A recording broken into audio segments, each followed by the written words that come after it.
Então, olha eu aqui novamente, né? Na difícil missão de substituir o pastor André. Agora, o pastor André Grossi, que como ele já tinha nos informado, né? Ele não está presente hoje porque ele tinha uma viagem já bucada, já há meses, né? Bucada e paga, já há meses. Então, ele nos informou que ele não poderia estar aqui na igreja por esse período.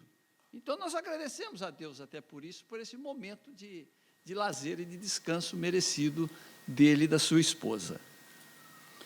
Então, da última vez que eu ministrei aqui para os irmãos, nós refletimos a respeito de uma parábola, né? A parábola do filho pródigo, né? Eu, particularmente, aprendi muito com aquele estudo, né? Conhecia muito bem aquela parábola, mas aí quando a gente se debruça sobre ela, a gente acaba aprendendo mais coisas, né? Vamos vendo mais coisas. Esse é um dos sinais da palavra de Deus ser espiritual, não ser uma palavra fria e morta. Ela se renova a cada vez que nós lemos, né? Mas antes, então, nós vamos recapitular um pouco daquilo que nós falamos a respeito de parábola da vez passada. Então, nós dissemos que esse método de ensino foi muito usado por Jesus, né? onde o narrador, ele usa de um fato do cotidiano, do ouvinte, e transforma aquilo numa mensagem, né? E todas as parábolas, elas têm um eixo principal e um personagem também principal. Ela tem uma mensagem, um eixo e tem um personagem principal. Todas as parábolas em comum, elas têm tudo isso em comum, né? E o entendimento de uma parábola, ele depende do relacionamento que o ouvinte ou o leitor tem com o Espírito Santo. Isso é um ponto importante, né? O Espírito Santo de Deus, a palavra de Deus nos revela isso, que o Espírito Santo de Deus, ele só revela o entendimento da parábola àqueles que o Espírito Santo de Deus quer. Isto não quer dizer que para aqueles que foi revelado, eles são mais espiritual do que para aqueles que não foram revelados. Por exemplo, na parábola do joio e do trigo, na parábola do semeador, quando Jesus as contou, os discípulos, aqueles que próximos de Jesus, eles não entenderam. Jesus teve que chamá-los de lado e explicou a eles. Isto é bíblico. Então, Jesus explicou só para aqueles que ele quis. Então, não significa, então, que aqueles que entenderam a palavra são mais espiritual que aqueles que não entenderam. Então, isso é uma regra da palavra de Deus. Então, como dissemos, na parábola do semeador e do trigo, nós vimos isso claramente. Eu disse também que para facilitar o entendimento de uma parábola, é fundamental nós entendermos o contexto na qual ela foi contada. Quando nós não entramos nesse contexto, quando nós não entramos na história da parábola, ela vira apenas uma história que nós muitas vezes não entendemos. Amém, irmãos? E é isso que nós vamos fazer antes de nós entrarmos na nossa parábola de hoje. Aliás, não será uma parábola, serão duas parábolas. Hoje são duas parábolas, olha que maravilha, né? A última vez nós falamos sobre uma, hoje vamos falar sobre duas. Mas antes nós vamos orar a Deus. Senhor, nosso Deus, nosso Pai, mais uma vez estamos diante de Ti, Senhor, agora para Te agradecer por essa oportunidade que o Senhor nos dá de estar aqui, meditando em torno da Tua palavra, Senhor. Então, usa-nos, ó Pai, conforme o Teu querer, Senhor. Não permitas que nós falemos, mas sim o Teu Espírito fale, Senhor. E que essa Tua mensagem sirva para nós como um farol, sirva para nós como um guia para as nossas vidas, Senhor. Muito obrigado por isto, em nome de Jesus. Amém, Senhor. Então, eu tenho os irmãos que já me ouviram falar, os irmãos que me acompanham, às vezes, nas aulas de quarta-feira, eles sabem muito bem que eu tenho um estilo próprio de estudar a palavra de Deus. E é um estilo muito simples. E o estilo é fazer perguntas ao texto. Eu gosto muito de perguntar ao texto. E as respostas, elas vêm. Elas vêm. Às vezes, o Espírito Santo me revela a resposta da pergunta. Às vezes, ele me revela diretamente a mim, a resposta. Às vezes, não. Às vezes, ele usa uma terceira pessoa para me revelar aquela mensagem, aquele entendimento. E, às vezes, ele silencia. Ele não me responde aquelas perguntas naquele momento. Passa-se um tempo e aí eu venho a entender aquela pergunta que ficou aberta na minha mente. Então, eu tenho esse método, esse modo de estudar a palavra de Deus. E eu confesso, irmão, deu resultado para mim. Para mim, particularmente, deu resultado. E é isso que nós vamos fazer hoje, fazer perguntas ao texto aqui. A nossa parábola de hoje, né, as nossas 2 parábolas de hoje, elas fazem parte de um contexto de 7 parábolas contadas por Jesus. Jesus contou essas 7 parábolas numa sequência, dentro de um contexto. Numa mesma sequência, ele contou essas 7 parábolas, no mesmo dia, na mesma hora, no mesmo instante. São 7 parábolas, que é essa parábola do semeador, essa parábola do joio no meio do trigo, a parábola da semente de mostarda, a parábola do fermento, do tesouro escondido, a parábola da pérola de grande valor e a parábola da rede de arrasto. Essas 7 parábolas foram contadas no mesmo contexto, no mesmo momento, por Cristo, por toda aquela multidão que estava em torno dele lá. Qual foi o contexto? Qual era o contexto da época? Jesus estava saindo de Cafarnaum, indo em sentido a Nazaré.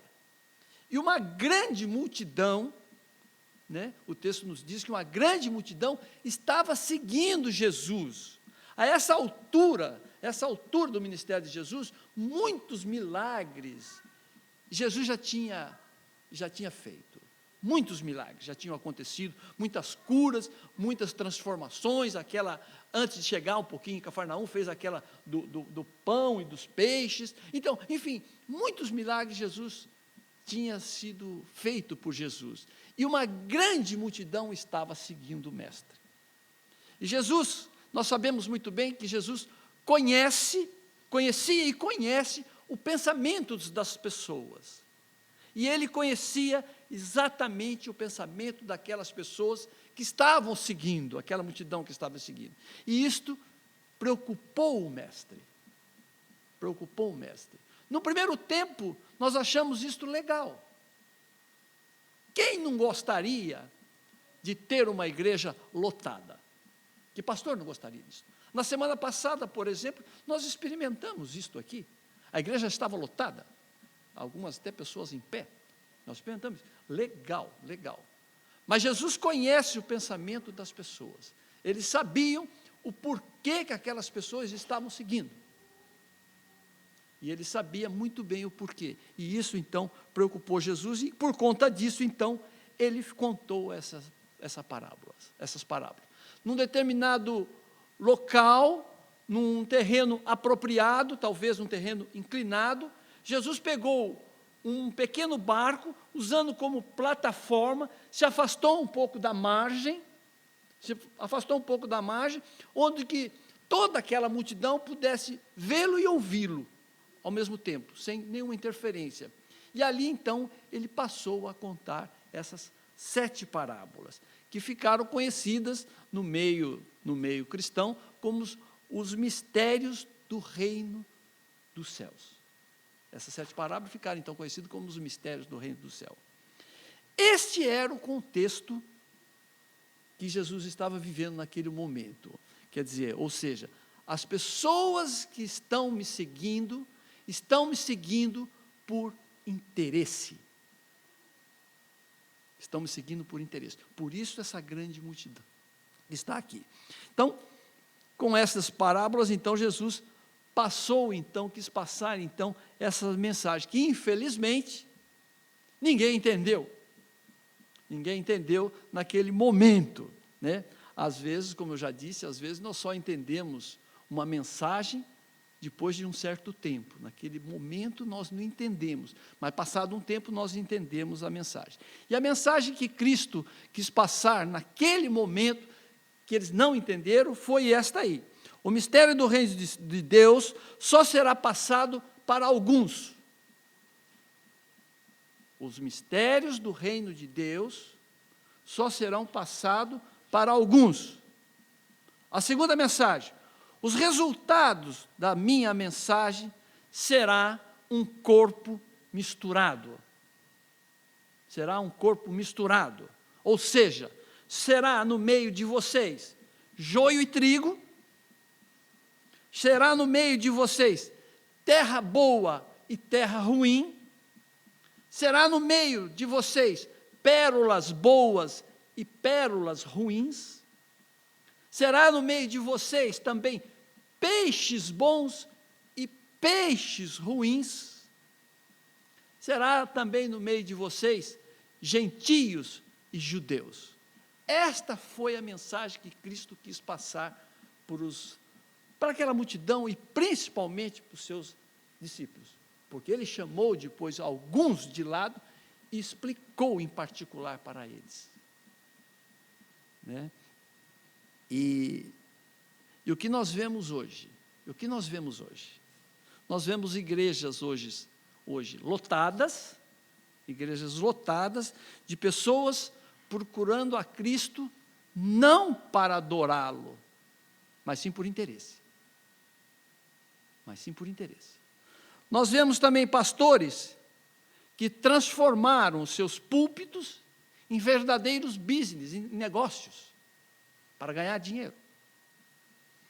Nós vemos cantores que transformaram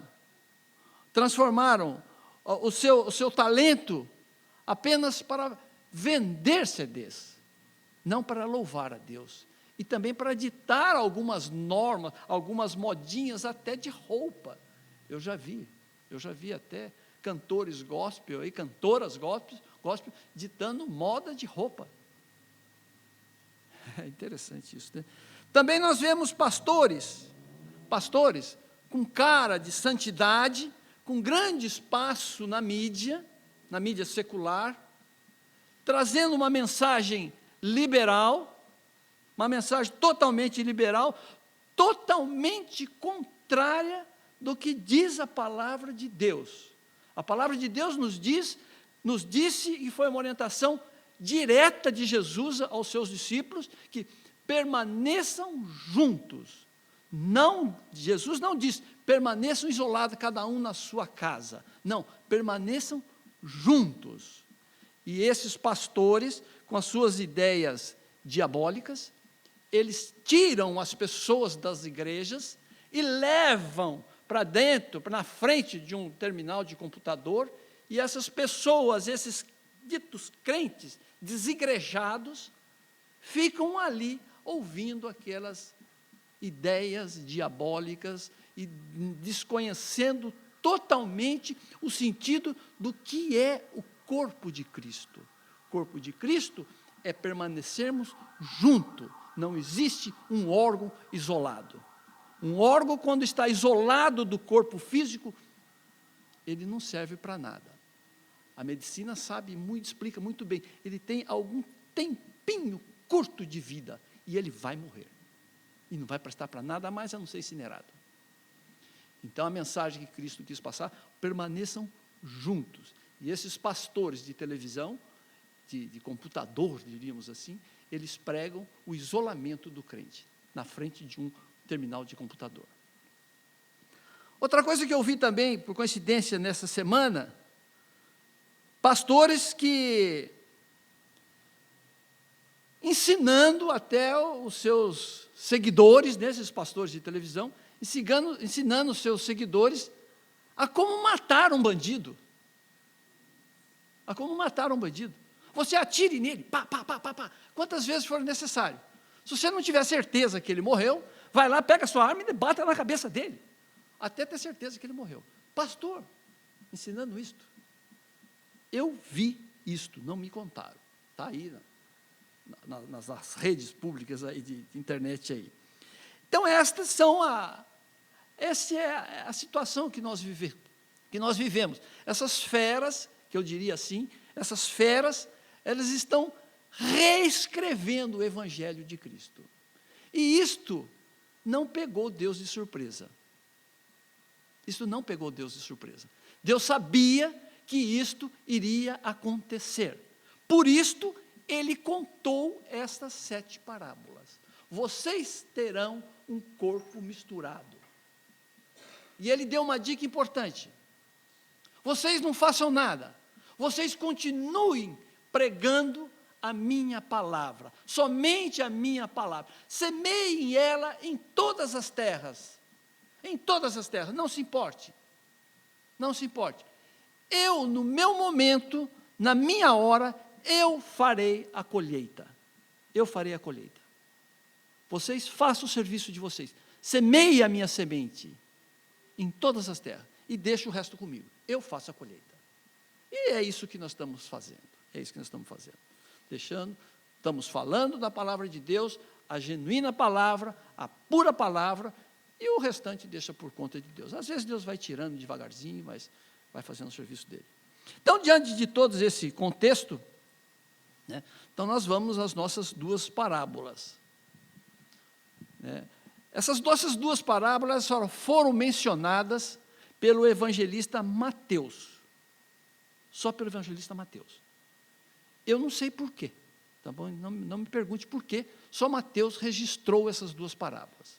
Então eu tenho algumas perguntas, escritas aqui na minha capa da minha Bíblia, que quando eu chegar no céu, eu vou fazer. Essa vai ser uma delas que eu vou fazer para os demais evangelistas. Por que vocês não registraram essas 2 parábolas? Aí eu quero ver eles responderem. Por quê, né? E tem mais perguntas que eu tenho para fazer para Davi, por exemplo, que eu tenho para fazer para Enoque, eu tenho para fazer para um punhado de gente, para Paulo, muitas perguntas, né? Mas é tranquilo, né? Então não tem problema. A nossa parábola, então, está no capítulo de número 13 do livro de Mateus. Vai ser editado ali. Que diz assim, é a parábola, então, do tesouro escondido e a parábola da pérola de grande valor. As 2 parábolas que nós vamos falar. São 3 versículos apenas. Que diz assim, Mateus 13, do verso 44 ao 46. Que diz assim, o reino dos céus é como um tesouro escondido num campo. Certo homem, tendo-o encontrado, escondeu-o de novo e então, cheio de alegria, vendeu tudo que tinha e comprou aquela terra. A segunda parábola. O reino dos céus também é como um negociante que procura pérolas preciosas. Encontrando uma pérola de grande valor, vendeu tudo que tinha e comprou aquela pérola. O texto vai ficar aí editado aí, mas não conseguimos editar ele por inteiro, né? Mas os irmãos abram suas Bíblias e mantenham ela aberta aí, para o irmão poder seguir o nosso raciocínio aqui. Numa análise rápida desses 3 versículos, qualquer vestibulando aí, ele diria o seguinte, que essas 2 parábolas têm 3 coisas em comum. Essas 2 parábolas têm 3 coisas em comum. Elas têm um homem, elas têm algo de muito valor, e elas têm uma aquisição. As 3 têm essas coisas aí. Na primeira parábola do tesouro, o homem não tinha a intenção de encontrar aquele tesouro, mas encontrou. O homem dessa parábola, possivelmente, fosse um homem comum. Porque o texto não cita a profissão dele. Talvez fosse um homem comum. O terceiro ponto que eu encontrei nela é o seguinte: esse homem comum vendeu tudo que tinha e comprou aquelas terras. Comprou aquelas terras. Na segunda parábola, isso analisando a parábola, na segunda parábola, da pérola, o homem dessa parábola, diferentemente do homem da primeira parábola, tinha uma intenção de encontrar algo, e encontrou. Ele tinha uma intenção, e encontrou. Nesta parábola, o texto nos cita a profissão do homem. Um comerciante de pérola, alguém entendido em pérolas. Interessante. O terceiro ponto que eu encontrei na parábola, igualmente da parábola anterior, esse especialista em pérola também vendeu tudo que tinha para comprar aquela pérola, para encontrar aquilo que ele procurava, ou seja, aquela pérola de grande valor.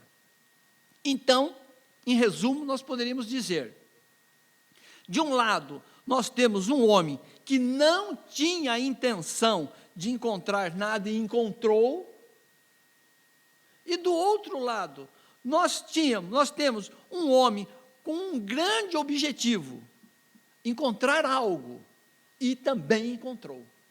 Olha que legal. Aí a coisa pegou mais. Aí o nó deu na mente. E mais perguntas, então, surgiram na minha mente. E aí eu fui fazendo mais perguntas para os textos.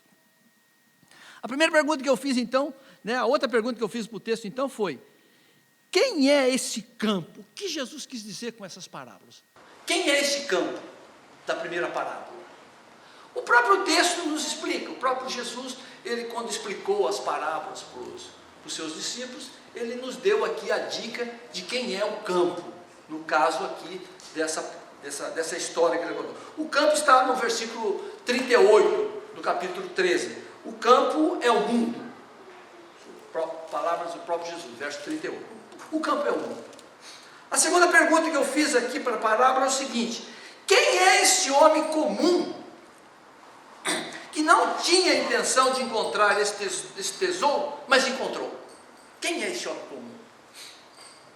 No primeiro passo parece ser simples, nós respondermos essa pergunta.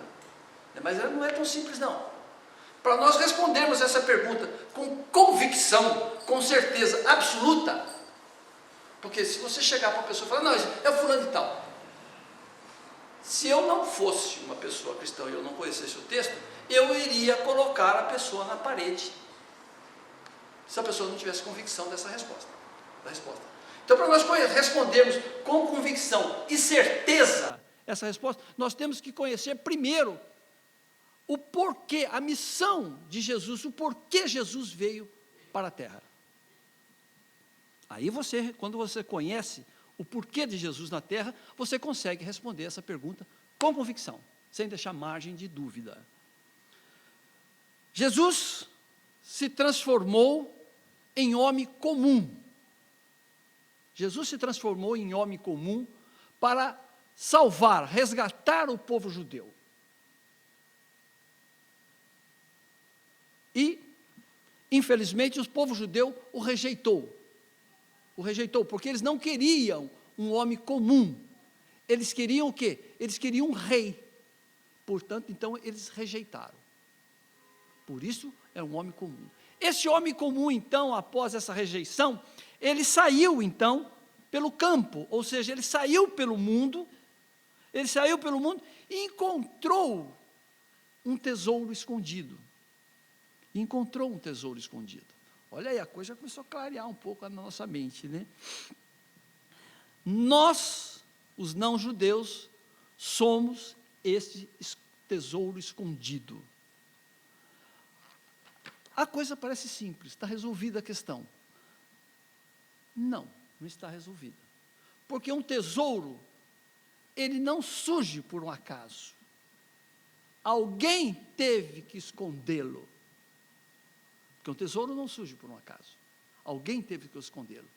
Quem foi que escondeu esse tesouro? Deus foi que escondeu esse tesouro. Desde a formação do mundo, Deus nos escolheu, Deus nos colocou no mundo, na certeza que um dia um homem comum iria nos encontrar e iria nos resgatar. Nós, os não-judeus, somos esse tesouro escondido, que Deus escondera desde a formação do mundo. E esse homem comum, esse Deus que se transformou em homem comum, ele veio e nos resgatou e pagou um preço incalculável, ou seja, pagou um preço com a sua própria vida, pagou um preço de cruz para nos resgatar, exatamente como o homem da parábola. Claro, os discípulos não entenderam tudo isso, porque nada disso ainda tinha acontecido. Na segunda parábola, a parábola da pérola de grande valor, novas perguntas me vieram à mente. E, sem sombra de dúvida, a primeira pergunta que me veio na mente foi: por que pérola e não diamante? Ou esmeralda? Ou ouro? Tão comum naquela época. Por que pérola? Aí a coisa apertou mais ainda um pouco, e eu fui para a Bíblia e fui procurar, e aí a coisa começou a me apertar mais, porque a Bíblia dá pouco valor para a pérola. Em todo o Velho Testamento, só existem 6 citações a respeito de pérolas, e de uma maneira assim muito rápida, sem grande importância. Aí eu fui para o Novo Testamento. Falei, no Novo Testamento tem mais coisa. 8 citações. Também muito leve, a não ser aqui nessa parábola, que também a gente não dá para entender direito o porquê da pérola. Porquê da pérola? Né? E aí a coisa apertou. E aí eu vinha à mente ainda descobrindo que no meio cristão, quando se fala em pérola, em relação a meio cristão, o primeiro versículo que vem na nossa mente é aquele dos porcos. Por que Jesus, então, usou a pérola aqui como exemplo? E a coisa foi apertando cada vez mais. Aí eu pensei, talvez seja pela origem das pérolas. Talvez seja pela origem das pérolas. Aí eu fui procurar saber qual é a origem das pérolas. Qual foi a minha surpresa? Aí eu entendi o porquê. As pérolas de todas as joias é a única que nasce de um ser vivo. É a única que nasce de um ser vivo. Por isso, talvez Jesus tenha usado essa figura. Mas isso ainda continuei apertando mais. Então, nasce de uma ostra, que é um molusco, que vive nas profundezas dos oceanos, que tem a função de filtrar as águas dos mares. Aí clareou um pouco mais a minha ideia. Talvez seja por isso da pouca importância das pérolas do Novo Testamento, aliás, na Bíblia, devido à sua origem. As ostras, elas estão no rol dos alimentos impuros para o judeu. O judeu não pode comer ostra. Elas estão nesse rol. Por quê? Porque ela é um bicho imundo. Ela serve como filtro, assim como o camarão. É um saprófita que come porcaria no fundo do mar. As ostras também, ela serve como um filtro, uns cílios ali, que vai limpando as águas dos mares. Talvez seja por isso, então, que os judeus não dão muita importância para as pérolas. E também as citações de pérolas na Bíblia foram poucas. Outra coisa que eu descobri também, fora da Bíblia, que existem 2 tipos de pérolas. A natural, as naturais, e as cultivadas. A natural e a cultivada. A pérola natural, olha só que interessante, ela não nasce da vontade da ostra. Aliás, nenhuma pérola nasce da vontade da ostra. Algo tem que tocar naquela ostra. Algo toca naquela ostra, uma lesão acontece naquela ostra, E essa ostra imediatamente libera uma substância chamada NACA, que vai cobrindo aquela lesão, e vai cobrindo, vai revestindo, e aquela lesão se transforma nas cobiçadas ostras. Isso por longos anos. Aí ela se transforma naquela ostra. Isso é a pérola natural. Nas pérolas cultivadas, também tem que acontecer uma lesão. Só que entra a intervenção do homem. O homem vai, abre a ostra e provoca uma lesão naquela ostra, injeta naquela ostra uma pequena porção de NACA, que é produzida pela própria ostra. E várias porções. Então, aquela coitada daquela ostra, ela produz várias pérolas ao mesmo instante. São as pérolas cultivadas. Por isso, do baixo valor das pérolas hoje em dia. Então, uma pérola apenas, uma ostra apenas, ela produz várias pérolas cultivadas. Hoje, infelizmente, ou, sei lá, 95% das pérolas existentes no mercado hoje são pérolas cultivadas. As pérolas naturais estão cada vez mais raras. Outro detalhe que eu descobri também, não são todas as águas de todos os mares que conseguem produzir pérolas. Só tem uma região que consegue produzir pérolas. Por isso, então, elas se tornam cada vez mais raras, as naturais. As cultivadas não, se produzem as toneladas. Por isso, o preço hoje de uma joia de pérola caiu bastante. Outra coisa que eu descobri também, que na antiguidade, quando um mergulhador encontrava uma pérola grande, uma pérola de grande valor, ela era muito disputada entre os monarcas. Os reis queriam ter pérolas grandes para colocar na frente das suas coroas para ornamentar. Aquilo era um sinal de poder. Então, por isso, as pérolas tinham um grande valor no mercado, desde que fosse uma pérola boa. Aí a coisa começou a clarear para mim. Então, eu cheguei à seguinte conclusão. Uma pérola, ela não nasce da vontade natural da ostra. Ela não nasce da vontade natural da ostra. Seja ela natural ou seja ela cultivada. Algo tem que tocar nessa ostra. Senão, não tem pérola.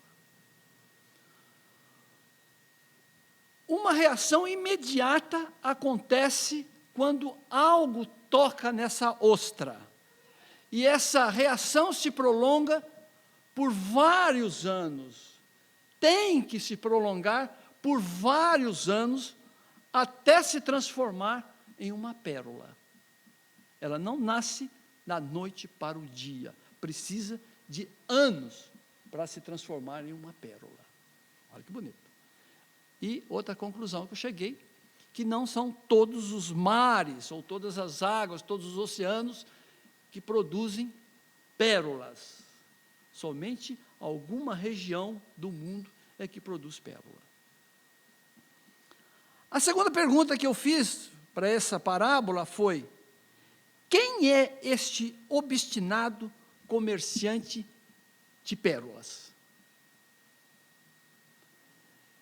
Eu já tive o privilégio de conhecer um desses comerciantes.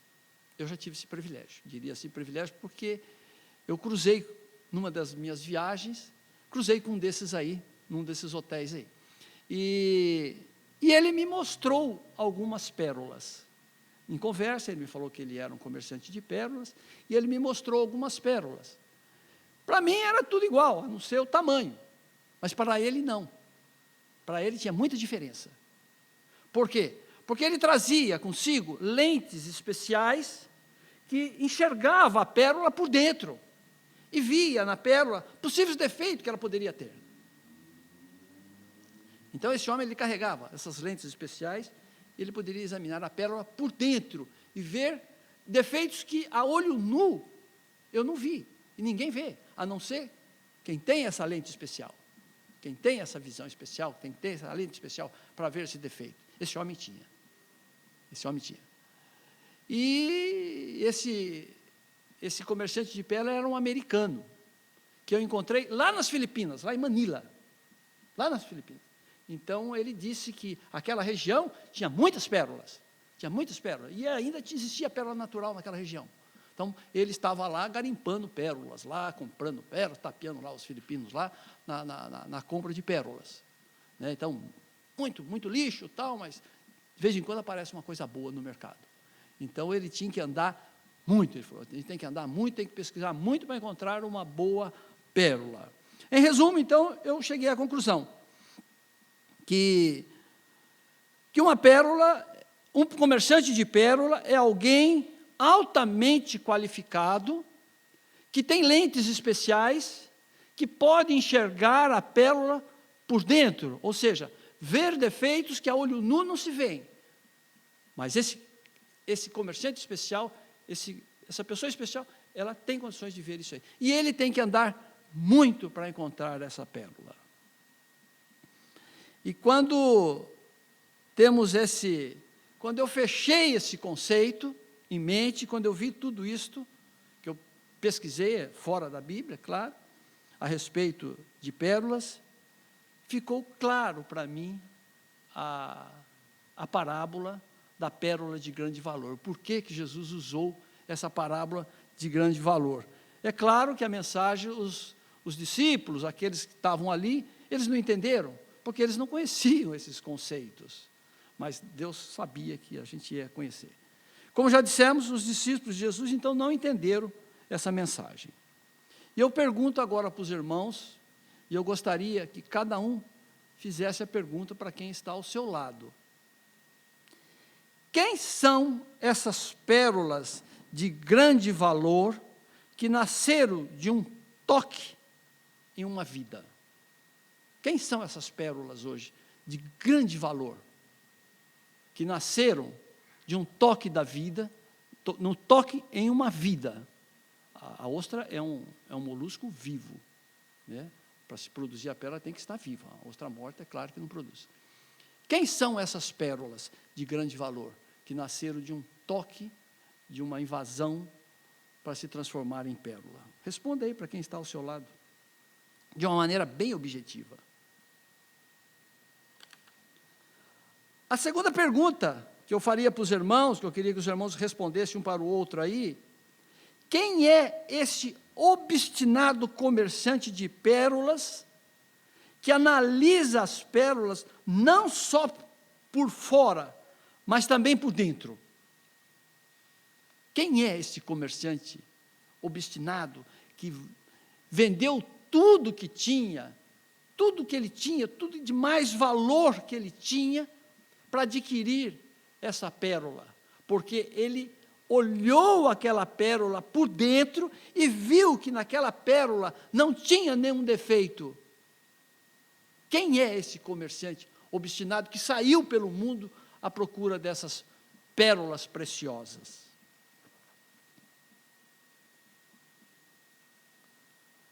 A resposta é muito simples, né, irmãos, quando nós conhecemos todos esses conceitos. A resposta à mensagem que Cristo quis passar para toda aquela multidão, que infelizmente eles não entenderam naquele momento, foi: eu sou este comerciante e vocês as pérolas. Vocês viviam nas profundezas dos oceanos, até que um toque do meu Espírito Santo atingiu vocês. Até que um toque do meu Espírito Santo atingiu vocês e transformou vocês em pérolas de grande valor. O preço que eu irei pagar por vocês é inestimável, ou seja, será a cruz, será a minha morte. Esse é o preço que eu vou pagar por vocês, porque vocês são pérolas de altíssimo valor. O Espírito Santo de Deus nos procura obstinadamente nos mares da vida para nos tocar. E um detalhe muito importante que nós não podemos esquecer: uma pérola de grande valor, ela não nasce da noite para o dia, ela vai se transformando, dia após dia, dia após dia, ela vai se transformando, e ela leva anos até se transformar numa pérola de grande valor. É exatamente isso que acontece com as nossas vidas. Nós somos pérolas de grande valor para Cristo. Nós fomos tocados pelo Espírito Santo de Deus, não fomos nós que procuramos a Deus, não somos nós que procuramos esse comerciante, foi Ele que nos veio atrás de nós. Exatamente como no tesouro escondido, não foi o tesouro que foi atrás daquele homem comum, mas sim o homem comum que encontrou o tesouro. A pérola exatamente, não foi a pérola que correu atrás do comerciante, mas sim foi o comerciante que correu atrás da pérola. É exatamente isto que o Espírito Santo de Deus faz conosco. Ele corre insistentemente atrás de nós, nos tocando e nos transformando a cada dia mais.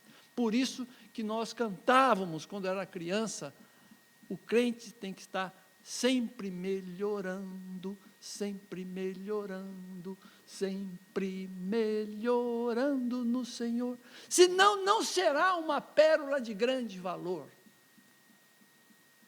Eu cantava isso quando era criança lá no Brasil e não entendia muito bem. Hoje eu faço uma comparação, eu cruzei nós dizíamos, esse corinho com essa parábola da pérola de grande valor, eu entendi, caiu a minha ficha. Olha só como o Espírito Santo de Deus demorou para responder, 50 anos ou mais, para responder essa pergunta, né? Então, meus irmãos, uma pérola, nós somos pérolas de grande valor para Deus. E nós não nascemos da noite para o dia. Nós somos transformados a cada dia. E uma pérola, ela não pode ter defeitos, porque o comerciante especialista em pérola, ele enxerga o defeito por dentro. Se nós tivermos defeitos, nós seremos rejeitados e não seremos mais considerados pérolas de grande valor. Amém, irmãos? Pensem nisso. A respeito, ainda em tempo, né, a respeito do eixo principal dessas duas parábolas, o eixo principal dessas duas parábolas é o nosso resgate, é a nossa salvação, é a nossa escolha. Esse é o eixo principal da parábola, dessas duas parábolas. E o personagem central das duas parábolas, na primeira é o comerciante, claro.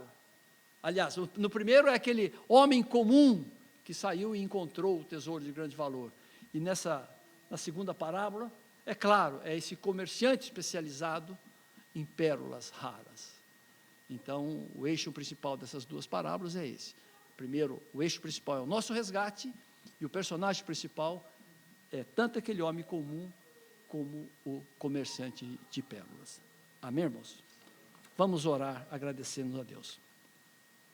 Senhor, nosso Deus, nosso Pai, mais uma vez estamos diante de Ti, Senhor, agora para Te agradecer, Senhor, por essa porção da Tua palavra lida e estudada, Senhor.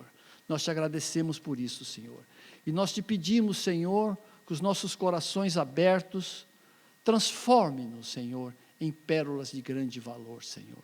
Não permitas, ó Pai, que os nossos pés se distanciem da Tua casa, porque nós sabemos, Senhor, que é aqui que nós aprendemos, Senhor.